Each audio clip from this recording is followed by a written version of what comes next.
Every CSGO player is familiar with the sweetness of victory and the bitter taste of defeat. Professional players are just the same as us. They experience the highs and lows of CSGO, the fails and the god moments, and we have the pleasure of witnessing it all. My name is Braden, and welcome to Valve Guides, and here are our top 10 biggest chokes in pro CSGO history. Karrigan just gonna charge him down. He's gonna miss quite a few pistol shots. Kenny, yes, he picks up the kill! Karrigan should not have, but then he gets the second! Kenny, yes, clutches the round! And at number 10, we have TSM at Katowice 2015. This is a questionable round here.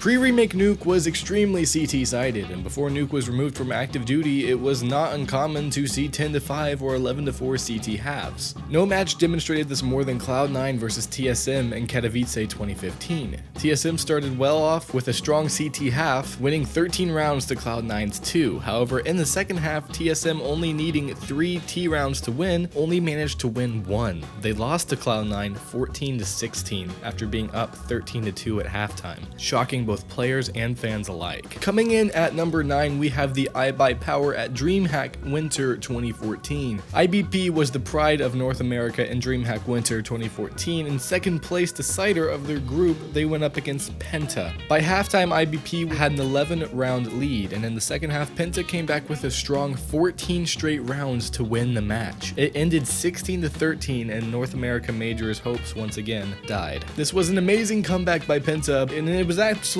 stunning to watch. I mean, it was crazy. But ultimately, the biggest shock was how badly IBP choked. Boostmeister, the two best teams in the world, LDLC and Fnatic, played each other in the quarters of Dreamhack Winter 2014. The map is now infamous initially for LDLC's choke and later elimination of Fnatic due to their boost. He sees them down there, straight headshot, they have no idea.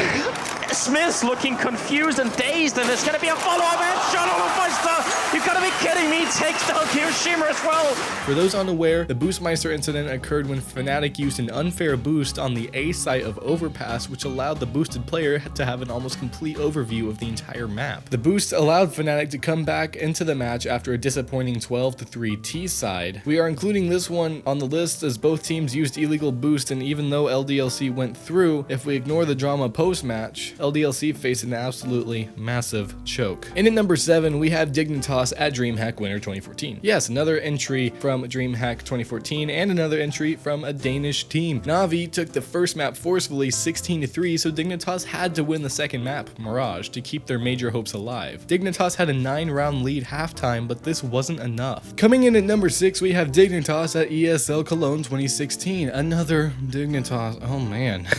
I actually think in this game, I always say to people, whenever you're watching a game of Counter-Strike and someone's on terrorist side, depending on the map, until they get to 14 rounds, don't ever think that they've won the game. Last week, Dignitas played Astralis in the losers bracket of Group A in ESL 1 Cologne. The night before the best of 3 series, Dupree was hospitalized and unable to play. On top of this, the tournament rules meant that KRB couldn't play as well, so Astralis were forced to field a lineup with 2 stand-ins. Dignitas were the clear favorites to win the series, and they took map 1 19-16. But it all went down from there as Dignitas lost the next 2 maps to a team with 2 stand-ins. One of them Sonic, who hadn't played in over 3 weeks, leaving them rather embarrassed. At number 5, we have Team Liquid at MLG Columbus. This tournament was a major with many firsts. It was the first major hosted in America. Team Liquid became the first American team to reach the semifinals, and one of the matches got itself to the top spot of a different Valve Guides list, which is pretty sweet. Huge stuff! Team Liquid had a surprising run through the semis, notably beating Fnatic to finish top of Group B. Then TL were matched against the Brazilian team Luminosity Gaming in the semis, who are now known as SK if you didn't already know. The first map saw Liquid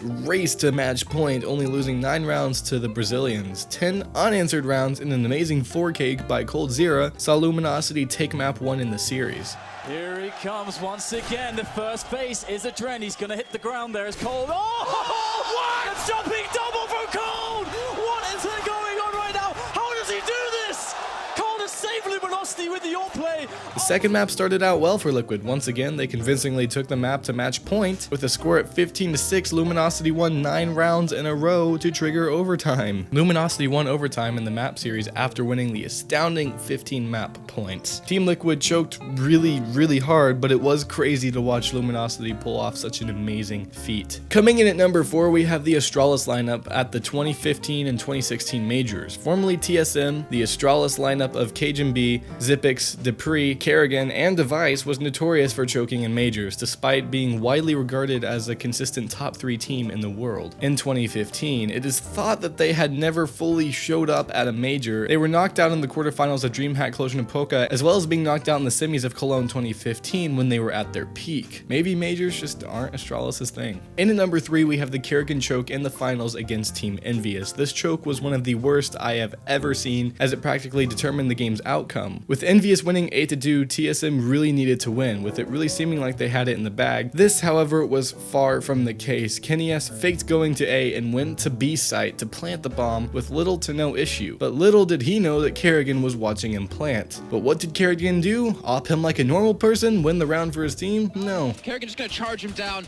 He's gonna miss quite a few pistol shots. Katowice, he picks up the kill! Karrigan should not have, but then he gets the second! Katowice clutches the round! He decided to pull out his USPS and shoot him, which gave Kenny more than enough time to quite literally 360 no-scope him, which was pretty amazing. But this is one of the worst fails I have ever seen, and Karrigan gave the game to Team ENVYUS at this point. Sorry TSM, but you played yourself. I can't impersonate that, but I did my best. Please don't burn me at the stake. Coming in at number 2, we have GPLAY versus NAVI, best of 3 choke. This one was an extremely long-winded best of 3 with a lot of ups and downs to it, but we're gonna focus on the third map being Cobblestone. At the start of this game, I was sure that GPLAY was going to win due to their 13-2 lead in the first half, but then the impossible happened and NAVI managed to bring it into overtime at 15-15, showing some incredible skills. But what was even more incredible was the fact that they managed to win 19-17 during overtime. Talk about a choke, GPLAY, that one must have hurt. And last but not least, at the number 1 spot, we have NUFF versus LDLC during the MLGXGAMES ASPEN finals. That is a mouthful. The reason this is on our list is due to Team NUFF choking. NUFF were by far the best team in the world and outdid literally every team in Counter-Strike during the time. Suddenly though, NUFF went from 10-5 to suddenly losing 11 rounds in a row to let LDLC completely destroy them in the finals. Team down to a 2-on-2. They are very low on health though,